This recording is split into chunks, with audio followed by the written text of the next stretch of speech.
안녕하세요. 우리소리TV입니다.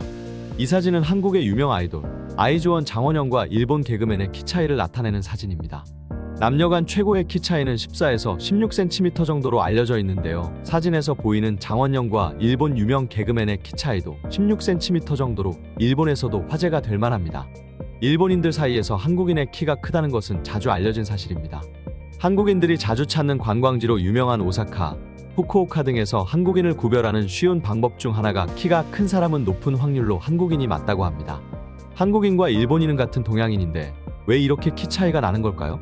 먼저 한국인 남성 평균 신장은 2019년 기준 175.5cm로 아시아 최상위권에 속하며 남유럽 국가들보다 평균 신장이 비슷하거나 높습니다.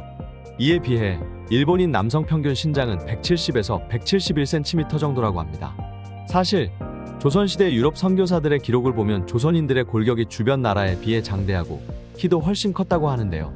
임진왜란 당시 동래성 전투에서 사망한 일본 남성 19명의 평균 신장을 분석해본 결과 평균 신장은 155cm 정도라고 합니다. 당시 조선 남성의 평균 키는 162cm로 외인들과 7cm 정도의 차이가 났다는 것인데요. 같은 몽골로이드에 속하지만 이 정도 키 차이는 다른 인종으로 분류될 정도의 키 차이라고 합니다. 이러한 이유는 고대부터 비정상적으로 유행한 일본의 근친혼 풍습과 천년 넘게 육식을 금지했던 이유로 추정된다고 합니다.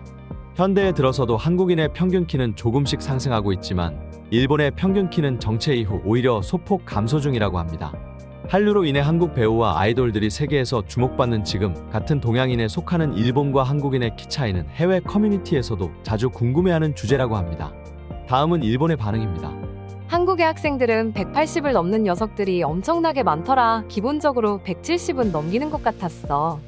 연구에 따르면 일본인의 키가 더 이상 자라지 않는 이유는 일본인들 사이에서 키를 자라게 하는 유전자 변이가 도태되었을 거라고 하던데. 한국 가수가 해외 방송에 나오면 백인들에 전혀 밀리지 않더라고. 일본은 경제 3위 대국인데 한국보다 키가 작다면 그냥 유전자의 문제 아니냐? 일본 본토에 있던 원주민들의 키가 작아서 일본 평균 키를 깎아먹고 있는 건 거의 정설이지. 한국은 몽골과 유전자가 섞여서 체격이 커진 거야. 일본은 남방계 몽골로이드에 속하는 베트남, 태국인들과 비교하면 신장이 훨씬 큰 편이라고.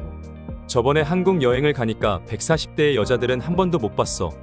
오히려 170 넘는 여자들이 많아서 나는 싫더라고. 요즘 아시아에선 여자든 남자든 키가 큰 게 유행이야.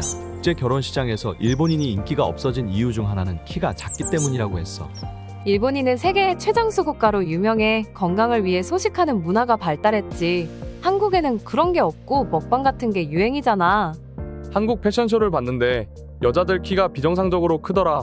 여자들은 여자력이란 게 중요해서 키가 너무 큰 건 일본에서 선호되지 않아. 70년 전에는 한국인들의 키가 너무 작아서 일본인 사이에 한국인이 있으면 바로 구별할 수 있는 정도였다고.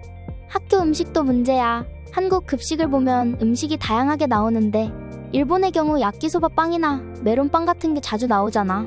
한국인들이 1인당 소비하는 쌀의 양을 봐. 그렇게 많이 먹는데 키가 안 크는 게 오히려 이상해.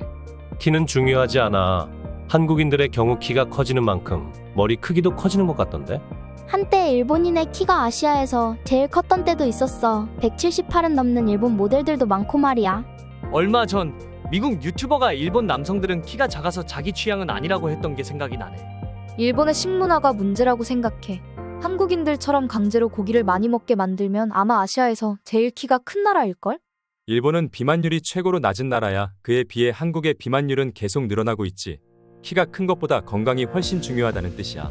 지금까지 우리소리TV였습니다. 구독과 좋아요는 큰 힘이 됩니다.